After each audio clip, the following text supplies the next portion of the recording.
had a north and east.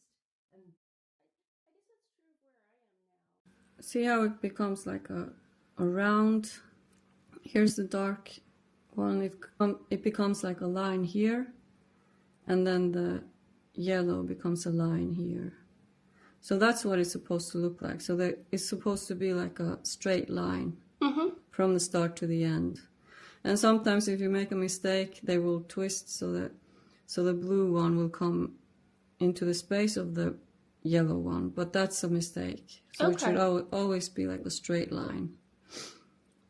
So that's the goal.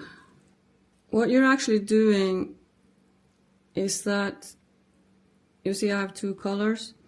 So what I'm doing is I'm switching this yellow and that yellow.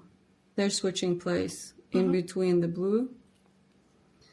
And then the blue are switching place. The two blues are switching place in between the yellow. So that's what's happening all the time.